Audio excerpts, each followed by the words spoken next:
Bonjour à tous, bienvenue dans ce webinaire Well Aging dédié aux actifs anti-âge adaptés aux soins des premières rides et des peaux matures. Aujourd'hui, nous avons le plaisir d'accueillir Olivier Pacat, qui est notre directeur scientifique et technique développement cosmétique chez Safi Calcan. Si vous avez des questions, n'hésitez pas à les poser au fur et à mesure de la présentation. Vous avez une petite checkbox prévue pour cela. Nous prendrons le temps d'y répondre à la fin de la présentation. Enfin, sachez que le webinaire est enregistré, donc le replay sera disponible. Olivier, c'est à toi. Voilà, merci Agathe pour cette présentation et merci à toutes les personnes qui prennent le temps de participer à cette conférence autour des premières rides jusqu'aux peaux matures. Alors, l'agenda, on va parler de photoprotection, on va parler de teint terne, comment lutter contre le teint terne, comment lutter contre la pollution et comment booster en fait le collagène de la peau. Ah, vous voyez, il y a des petits pictogrammes que vous allez trouver tout au long de la présentation. Cette petite feuille, ça veut dire que le NOI est supérieur à 0,9, supérieur à 90%. Il y a Cosmos, hein, soit le C, soit le A, qui montre que les actifs sont Cosmos. Ce petit pictogramme-là qui montre qu'il est Chine. Et si on a du upcycling, vous avez ce petit pictogramme. Alors, on va commencer par photoprotection. Photoprotection, 70% des rides aujourd'hui que l'on a viennent de notre exposition solaire. Si on parle d'exposition solaire, on va parler de ROS, donc Reactive Oxygen Species, euh, qui vont endommager les lipides de la peau, qui vont endommager l'ADN de nos cellules de la peau. On a également stimulation des interleukines. On va avoir stimulation de la cyclooxygénase. On va avoir stimulation de la prostaglandine et on va avoir donc création, augmentation des MMP, hein, matrix métalloprotéase, qui vont à la fin hydrolyser le collagène, l'élastine. Donc voilà, on relie directement l'exposition solaire aux rides par le fait que l'on va hydrolyser le collagène, l'élastine. Donc, comment lutter contre ça? Là, on a on a une belle histoire. Moi, j'aime bien cet actif. Alors, cet actif, il y a vraiment un dossier technique, même un dossier sustainable là, qui est assez important. Je pourrais presque faire toute la conférence sur cet actif. Mais il y a déjà une belle histoire. On parle d'un excès de gingembre. Et quand j'ai commencé à regarder un petit peu, le gingembre, on connaît tous d'abord positionné autour de la cosméto-food. Hein, ça, c'est toujours bien. Donc, il est grade alimentaire. Le gingembre améliore la mémoire, ça donne de l'énergie et j'ai même vu que ça donne du courage et de la confiance en soi. Donc on serait presque dans la neurocosmétique. Alors en termes de développement durable, on va chercher cet extrait de gingembre en Madagascar. Alors pas d'utilisation de pesticides, pas d'utilisation d'herbicides. On collecte le gingembre à la main. On transporte le gingembre par bateau, il est bien sûr biodégradable. Il y a un projet de upcycling, c'est-à-dire on va préparer cet actif et ensuite il y aura des coproduits qui seront utilisés eux-mêmes pour la production d'un autre actif. Donc il n'y a pas de waste, hein. C'est une culture qui est bio. Euh, les fermes dans lesquelles on collecte le gingembre sont certifiées UEBT Rainforest Alliance en ce qui concerne la vanille et c'est en cours de certification pour le gingembre. Alors pourquoi je dis ça? Parce que en fait, pour ces fermiers-là, ça je ne le savais pas non plus, c'est que la collecte de la vanille se fait de juin à octobre et le résultat, il n'y a pas beaucoup de travail. Alors on a proposé aux fermiers de faire la collecte du gingembre qui commence beaucoup plus tôt, qui commence tôt au mois de mai, donc ils peuvent avoir, donc ça va diversifier les revenus, ça leur permet d'avoir des assurances pour la famille.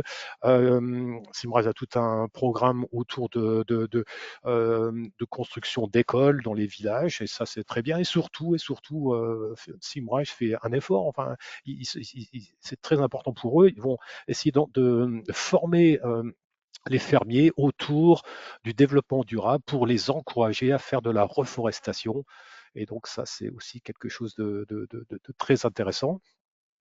Alors, euh, deuxième, donc ça, tout le côté développement durable, je trouve ça une belle histoire. Ensuite, c'est préparé par CO2 supercritique. Alors, je pense qu'on commence à connaître cette technique-là. On va prendre le CO2. Et bon, il n'y a pas de relargage de CO2, il est totalement 100% recyclé. Donc voilà, euh, et c'est une technique dans laquelle on va prendre le CO2, on va le mettre sous pression, on va augmenter légèrement la température. La température ne monte pas très haut, là, environ 30, 31 degrés, donc ça va, et ça c'est bien parce que ça va conserver les propriétés de l'actif.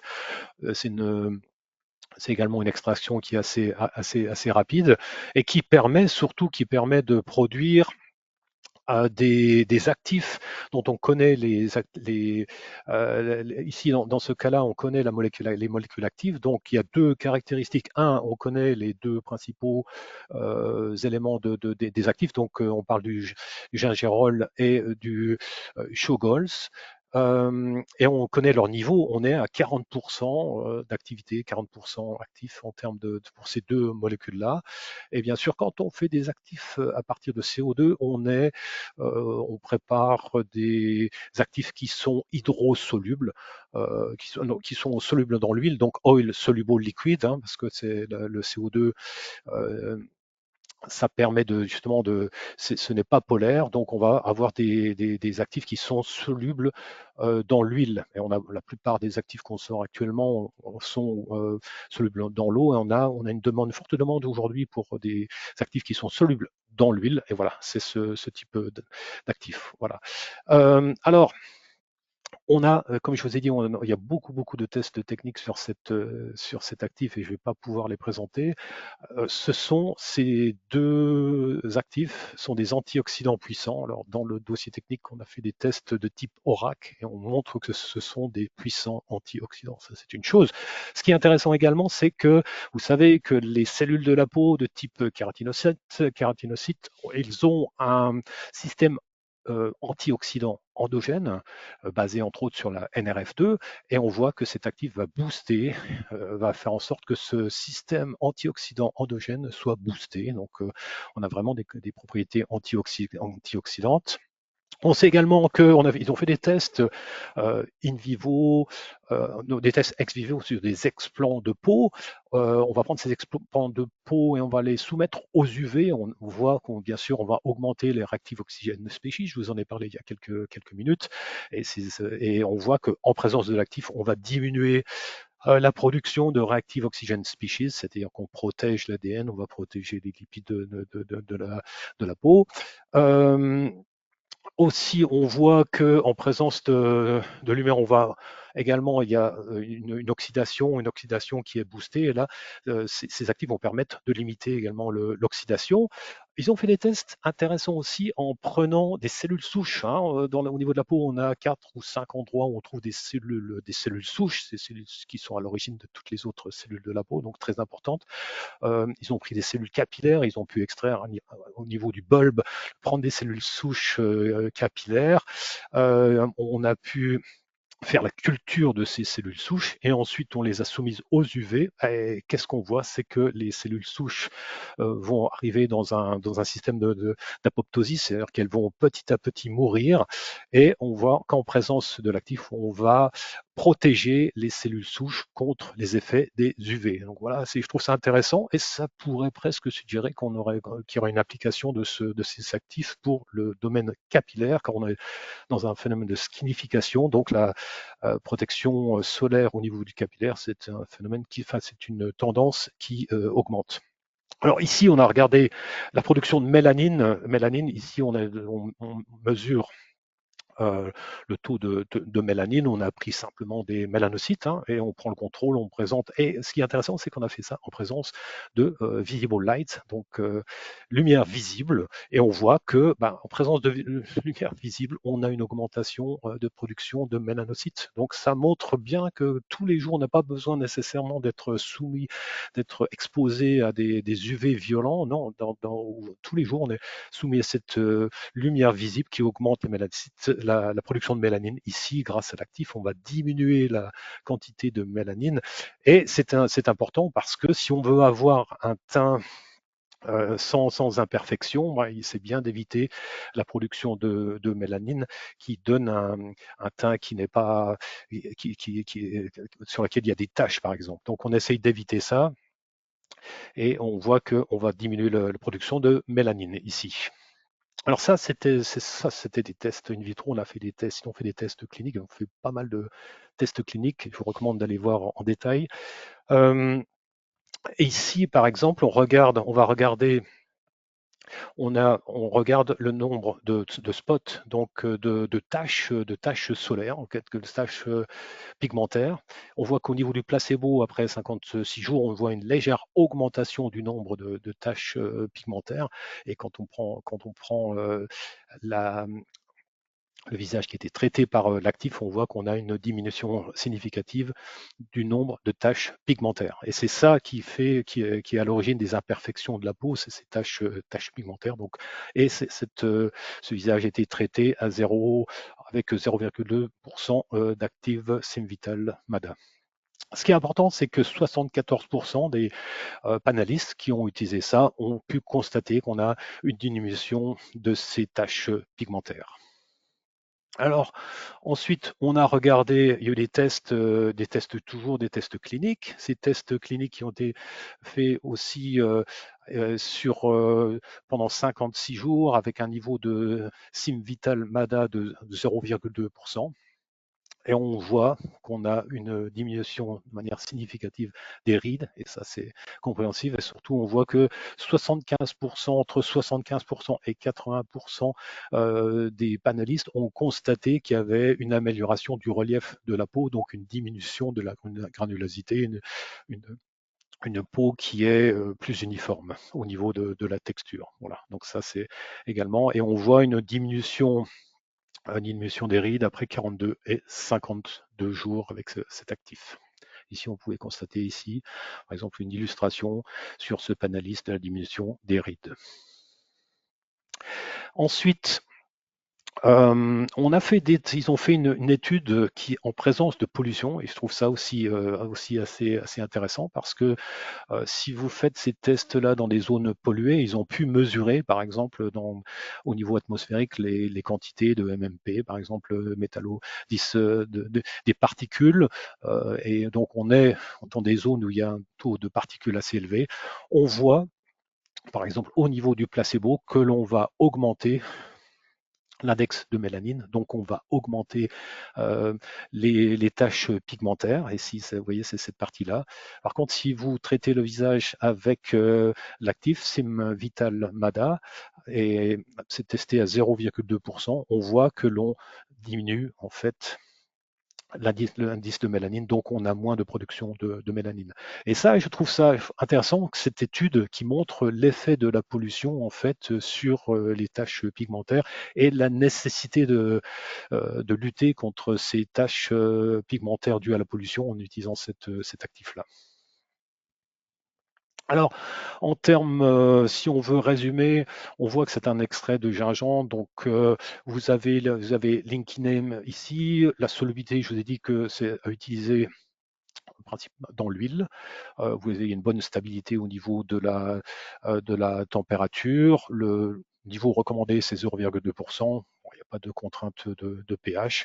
Vous avez le NOI qui est de 100%. Vous pouvez l'utiliser il est food grade, donc au niveau du oral care, et c'est breveté, bien sûr. Alors la propriété principale est en antioxydant. Et alors, vous voyez, on a également des données sur la réduction de pinkish, hein, le côté un peu rosâtre et rouge de la peau. Je vous ai pas montré ça, mais c'est vraiment quelque chose qui permet de se protéger à la fois contre les UV, la pollution et même la lumière visible.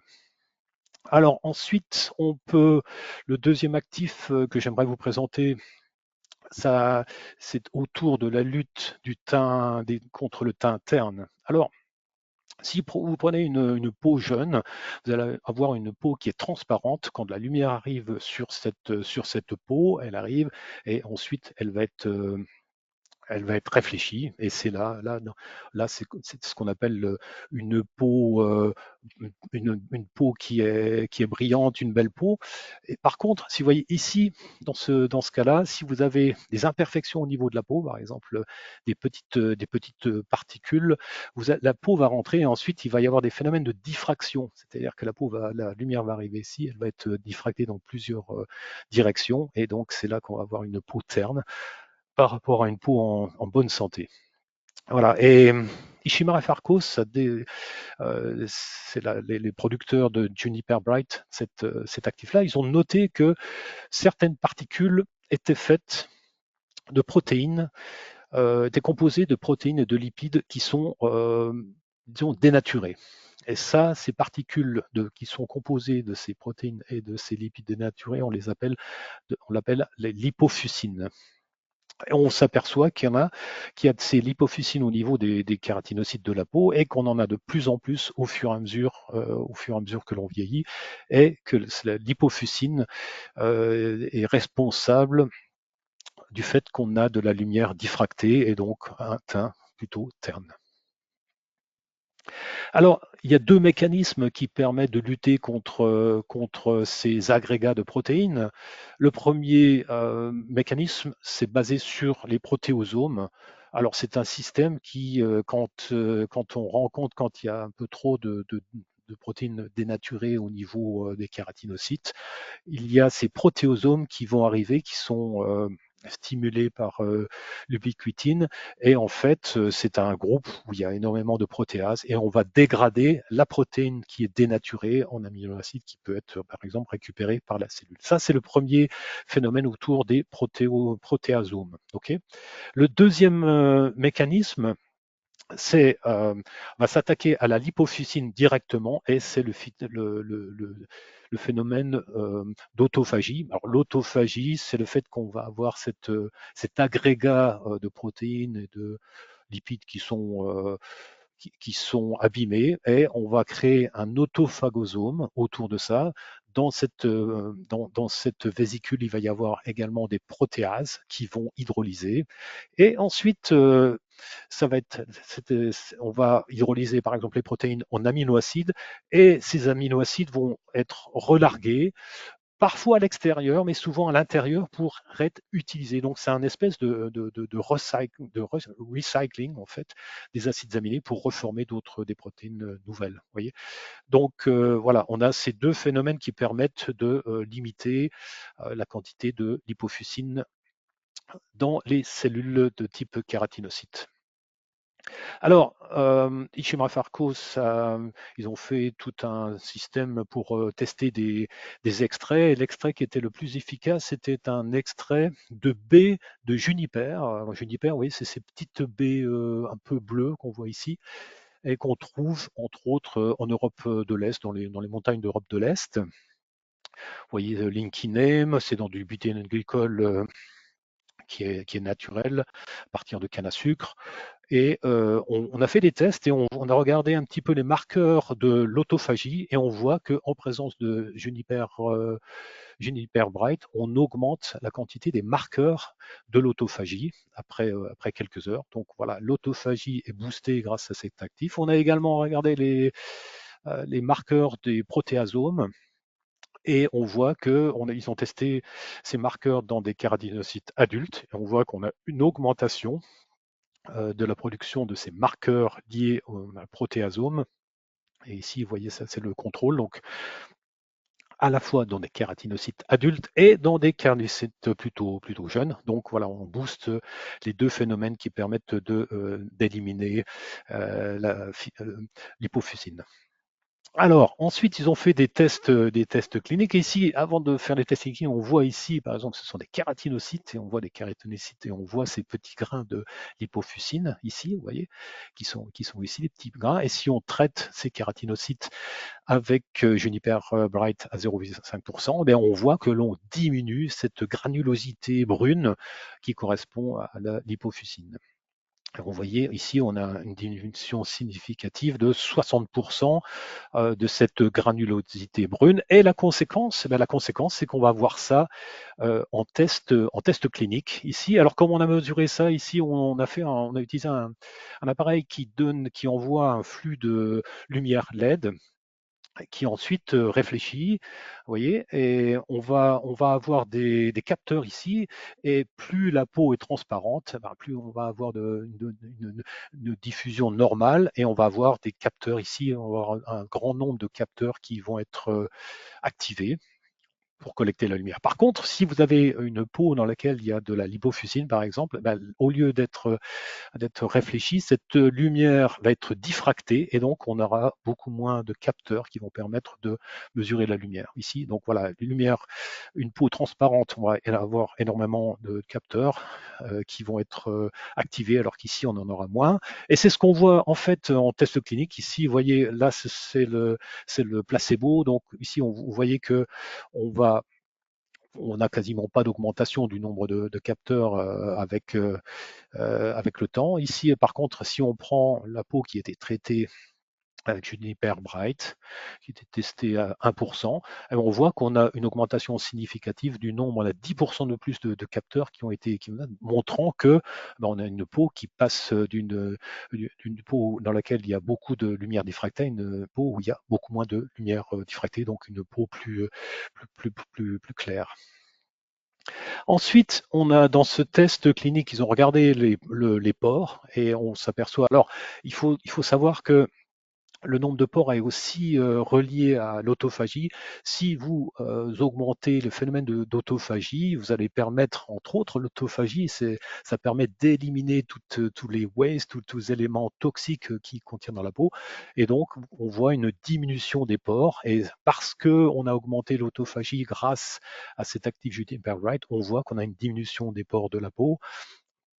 Et on regarde, ils ont mesuré le pore index. Vous voyez qu'au niveau du placebo, on a une légère diminution et on a une diminution importante d'environ 30% des pores grâce à cet actif. Et bien sûr, on a également regardez les taches pigmentaires au niveau de la peau et vous voyez qu'on a une diminution des taches pigmentaires. Et ce qui est intéressant, c'est qu'ils ont mesuré l'index de mélanine et donc ici, on n'a pas de changement de l'index de mélanine. Donc la diminution des pores, la diminution des spots que l'on voit, ce sont des spots de l'hypofuscine qui ne sont pas reliés, à la mélanine. Et ça, je pense que c'est quelque chose d'important, c'est-à-dire que si vous voulez améliorer la qualité du teint. Voilà, c'est cibler la lipofuscine, c'est quelque chose d'intéressant. Ça, on peut associer ça avec, par exemple, l'actif précédent qui va cibler plutôt la mélanine, mais euh, cibler la lipofuscine, c'est quelque chose de très important.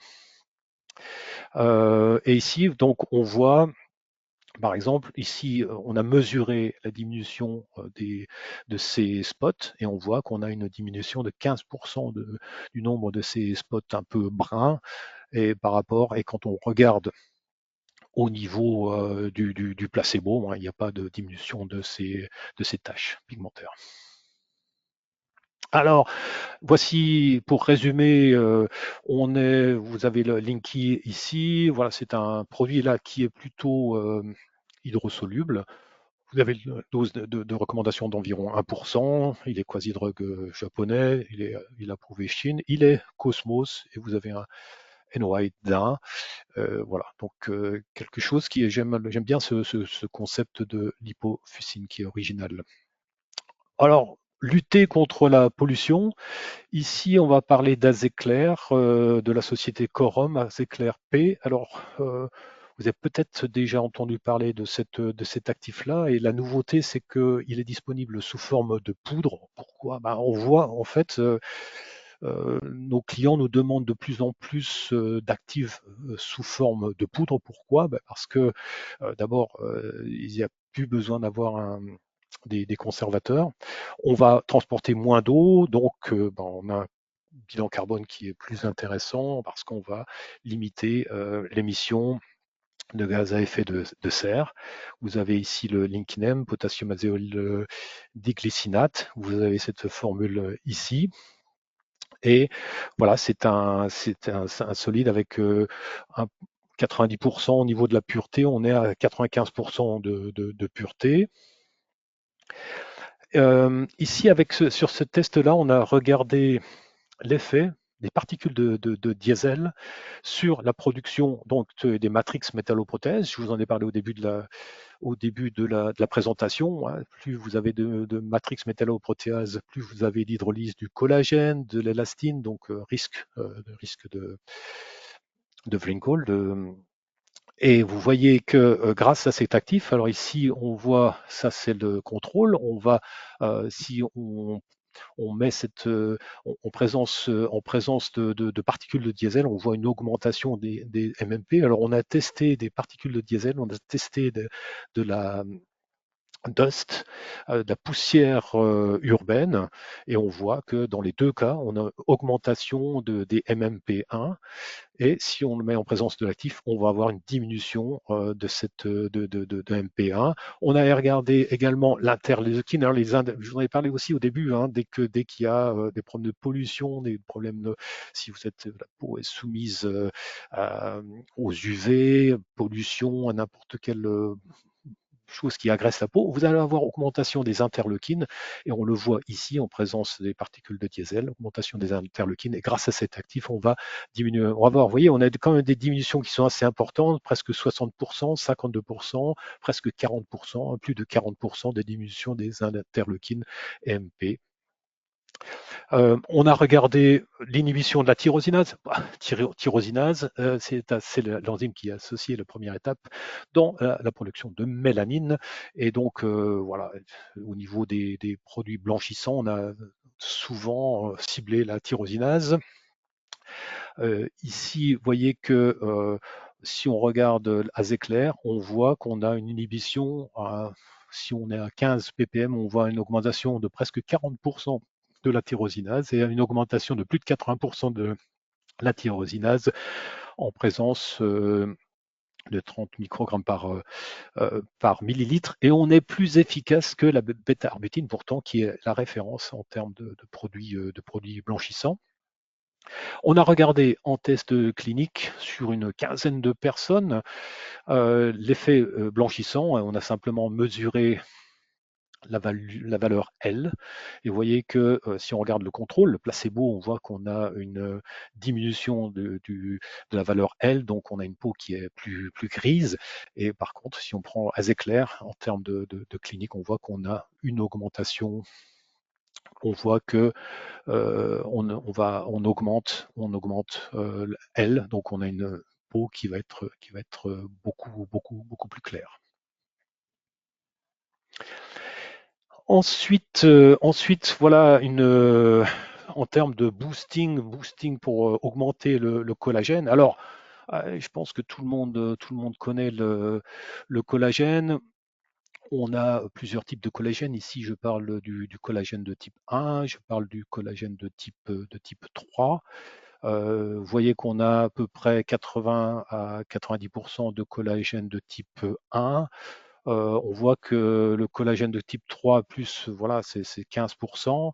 On voit qu'on perd avec l'âge, on perd voilà, 10% entre 18 et, enfin, au jeune âge, et puis après, entre 19 et 50%.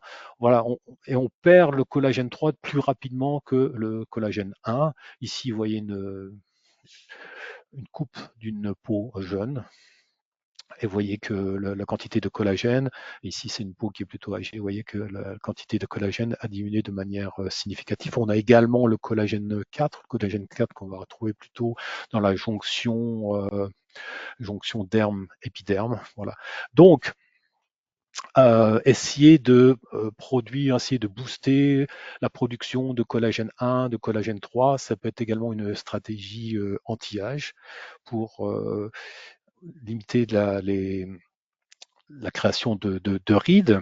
Alors, au niveau du collagène, on a des produits dans cosmétiques qui utilisent du collagène.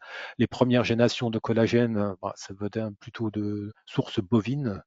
Ensuite, on est passé à du collagène de type marin, donc par exemple le saumon.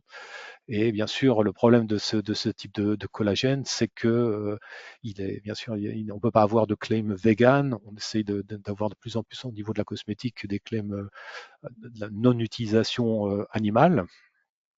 Et la dernière génération aujourd'hui, c'est de sources biotech, en fait. Et ça a beaucoup d'avantages parce au niveau de la source biotech, on va pouvoir sélectionner exactement quel type de collagène on souhaite avoir.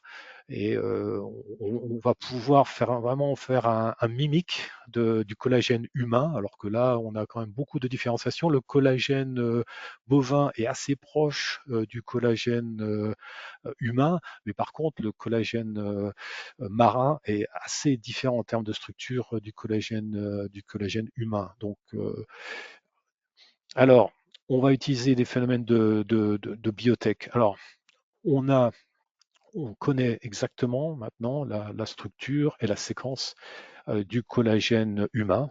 Donc il a été séquencé. Et surtout, ce qui a été aussi découvert, c'est qu'il y a certaines parties du collagène humain qui sont plus actives, certaines parties qui sont plus actives que d'autres, entre autres certaines parties qui vont stimuler par exemple les fibroblastes, qui vont stimuler la différenciation des fibroblastes, qui vont stimuler la production par exemple de collagène et d'élastine par les fibroblastes. Ça, on connaît ces séquences-là. Et ce qu'on a fait, donc, comme on connaît ces parties-là, on connaît la séquence de ces parties de collagène qui sont particulièrement actives. On a utilisé des techniques de ce qu'on appelle de reverse engineering, c'est-à-dire à partir de la structure de la séquence de protéines, on a créé un brin d'ADN qui code en quelque sorte pour cette partie du collagène. Ensuite, qu'est-ce qu'on a fait? Ensuite, on a pris cette partie d'ADN, ce morceau d'ADN qu'on a mis dans des plasmides. On a pris ce plasmide qu'on a injecté dans une bactérie, entre autres dans le cas ici, c'est E. coli. Et ensuite, on a provoqué la croissance de ces bactéries et on s'est aperçu que ces bactéries, en fait, produisaient produisaient ce collagène, cette partie de collagène humain. Il suffisait ensuite de centrifuger ces bactéries, de laver et de nettoyer. On obtenait ainsi, on arrive à collecter cette partie, ces parties de collagène qui sont très très actives. Voilà. Donc ça a l'air très simple. Hein. On regarde ça sur papier, on se dit mais c'est des années de recherche pour pouvoir prendre ce plasmide, arriver à le transmettre le mettre dans une bactérie et ensuite faire en sorte que cette bactérie produise ce collagène et ensuite pouvoir le purifier. Alors ensuite la question suivante, c'est de savoir l'efficacité de ce collagène. On a fait des tests, alors vous connaissez ça, c'est des tests de cicatrisation. Vous voyez, on va endommager une partie de peau, et on va mesurer la vitesse à laquelle on va pouvoir cicatriser cette partie de peau. On a comparé l'efficacité donc de Colinus par rapport à des facteurs de croissance type TGF bêta 1 qui est connu pour pour accélérer la cicatrisation. Et on voit que Colinus, dans ce cas-là, est plus efficace que ce facteur de croissance pour des caractéristiques de cicatrisation. Et c'était testé à 10 microgrammes par millilitre. Ici, vous voyez l'illustration ici, donc très efficace à ce niveau-là. On a regardé également l'efficacité, on a regardé l'efficacité de Colinus par rapport à la production d'élastine. On voit ici, c'est le contrôle. On voit ici, c'était des kératinocytes qui ont été des fibroblastes qui ont été traités avec le facteur de croissance et on voit qu'on a une augmentation avec Colinus, on est à 152% d'augmentation de la production d'élastine. Donc vous imaginez le côté anti-âge et on est beaucoup plus efficace que ce facteur de croissance. On a également regardé l'effet de Colinus sur l'expression du procollagène. Donc c'est pareil, on a le contrôle positif qui est ce facteur de croissance, et on a Colinus, et on voit on est beaucoup plus efficace que le facteur de croissance pour augmenter la production de procollagène. Et ici, on a même fait des tests par rapport au collagène marin, qui est pas très efficace. Et ensuite, on a fait des tests par rapport à l'ARN en mesurant l'ARN messager pour le collagène de type 1 et le collagène de type 3. On voit qu'on a une augmentation de presque 300% de l'ARN messager codant pour le collagène de type 1, et on a une augmentation de 120% de l'ARN codant pour le collagène de type 3. Donc, on augmente le collagène 1, on augmente le collagène 3. Je vous ai montré précédemment qu'on boostait également l'élastine. Et ici, on a mesuré le collagène. Là, précédemment, on avait mesuré l'ARN. Ici, on mesure directement le taux de collagène. Et vous voyez qu'on arrive, par exemple, si vous comparez ici, ça c'est le contrôle, et vous voyez le colinus, on va augmenter de manière significative la production de collagène, et on a même comme contrôle positif la vitamine C. On est plus efficace que la vitamine C. On est à 150, presque 160% d'augmentation du collagène par rapport au contrôle. Ça, c'est le collagène 1. Et on voit également une augmentation de presque 200% de la production de collagène 3. Et on est plus efficace que la vitamine C pour la production de collagène 1 et 3.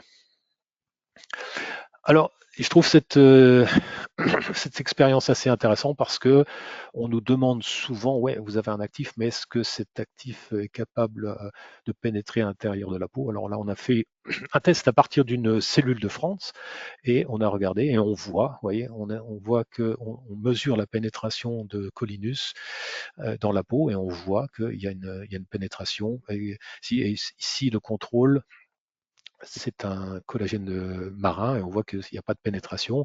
Et on a même l'illustration ici. Vous voyez, il y a des, c'est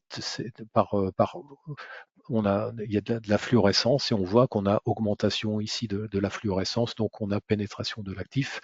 Et ça, c'est intéressant. C'est-à-dire que cet actif-là ne reste pas à la surface de la peau. On a évidence qu'il y a qu'il y a cette perméabilité. On a ce qu'on appelle la biodisponibilité de ce collagène.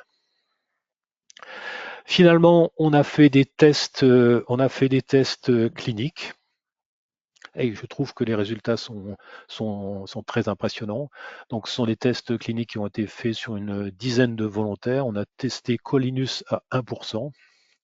Et après 2 et 4 semaines, donc après 4 semaines, on voit une diminution de 14% des rides. La profondeur des rides a été diminuée de presque 25%. L'index d'indentation a été réduit de 25%, et la profondeur maximum des rides a été diminuée de plus de 30%. Et je dois dire que si on prend par exemple cette image-là, déjà une atténuation des rides après 2 semaines, et une forte atténuation des rides après 4 semaines. Et je pense que j'ai rarement vu des images comme ça par rapport à l'atténuation des rides. Voilà, donc une très grande efficacité au niveau des rides.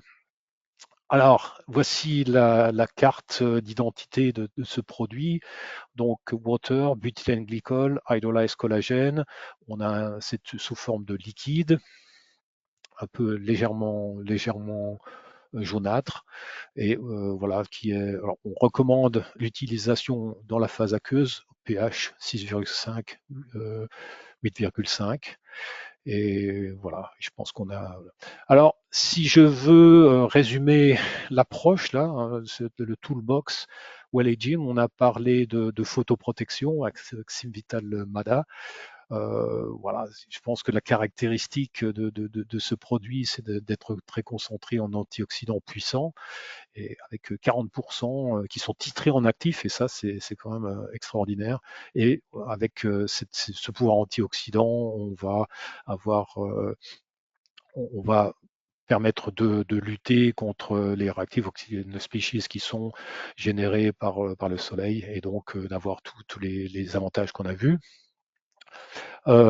L'hypofuscine avec Juniper Bright d'Ishimera Farcos, je pense que le positionnement autour de l'hypofuscine, c'est assez unique ce mécanisme-là, et on voit que pour avoir éviter une peau terne, on va lutter contre ces grains de l'hypofuscine qui sont formés avec l'âge, et on a un bon mécanisme qui permettent de limiter ça, et on voit des avantages en test clinique. On peut également lutter contre la pollution avec Azecler de Corum, et finalement un actif aussi assez original basé sur la biotechnologie et une séquence de collagène humain qui est particulièrement efficace avec des données anti-âge particulièrement impressionnantes.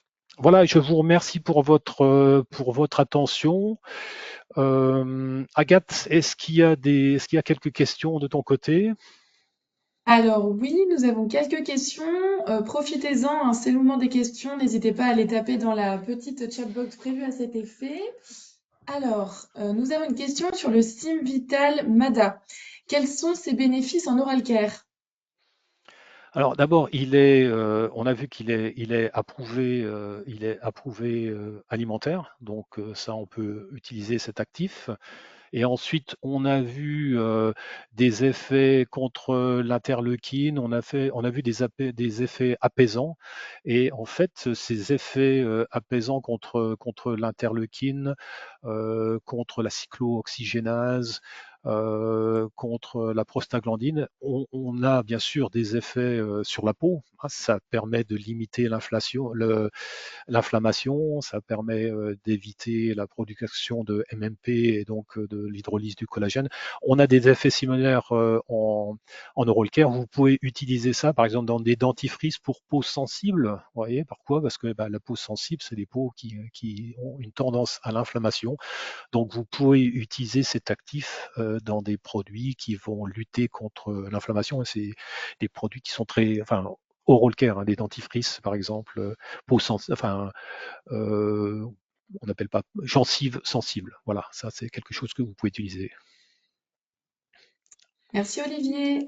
Nous avons une autre question sur l'azéclair-P cette fois. Étant un dérivé d'acide azélaïque, est-ce que l'azéclair possède un effet bénéfique sur les imperfections? Alors, on n'a pas montré le dossier technique. À nouveau, si vous êtes intéressé par un ou plusieurs de ces actifs, on vous enverra les dossiers techniques. Et on a vu qu'on a des avantages contre le sébum. Voilà, ils ont fait des tests cliniques qui montrent une diminution de manière significative contre le sébum. Et si vous diminuez la quantité de sébum, vous allez diminuer bien sûr les imperfections. Et donc, en test clinique, oui, on voit des avantages contre les imperfections liées à la production de sébum, et la production de sébum étant diminuée de manière significative avec Azecler-P. Merci Olivier. Nous avons une dernière question pour le moment au sujet du colinus. Est-ce que le collagène peut présenter un intérêt en capillaire? Alors, la réponse est oui. D'abord, on est dans la tendance skinification. Et donc on a testé le produit dans le domaine du capillaire. On a, on a vu des avantages, entre autres, sur la bêta-catéine et sur les interleukines, sur des choses comme ça. Donc oui, le produit peut être utilisé en capillaire pour augmenter la qualité du cheveu. On voit qu'on a un cheveu qui est renforcé. On est encore en train de continuer à faire des tests là-dessus et j'imagine qu'il est possible qu'on voit des avantages aussi, par exemple sur la croissance du cheveu avec ce type de produit. Mais oui, on a vu un renforcement de la qualité du cheveu. On a vu également une augmentation de la filagrine. Ça veut dire que on a un euh, renforcement du scalp en quelque sorte, avec une meilleure hydratation du scalp. Et on est à nouveau dans la tendance de skinification, c'est-à-dire on va parler d'hydratation pour le cheveu, on va parler de renforcement, on va parler de protection solaire pour le cheveu, on parle maintenant du microbiote du cheveu, donc oui, on est totalement dans la tendance de skinification avec le produit c'est Colliance. Merci Olivier. Alors, il n'y a pas d'autres questions pour le moment, donc nous allons pouvoir clôturer ce webinaire. N'hésitez pas à revenir vers votre contact Safi Calcan privilégié si vous avez d'autres questions, si vous souhaitez recevoir le replay ou le support de cette présentation. Merci à tous pour votre participation. Voilà. Merci Merci à toi beaucoup. Olivier. Merci Agathe. Merci à tout le monde pour Et à votre noter, attention. nous vous donnons rendez-vous le jeudi 19 décembre pour le dernier webinaire de l'année, webinaire pendant lequel notre partenaire Simrise présentera l'actif éclat du teint, le Simbright FA, à base d'acide férulique. En attendant, nous vous souhaitons une très bonne journée. À Merci et bonne bientôt. journée.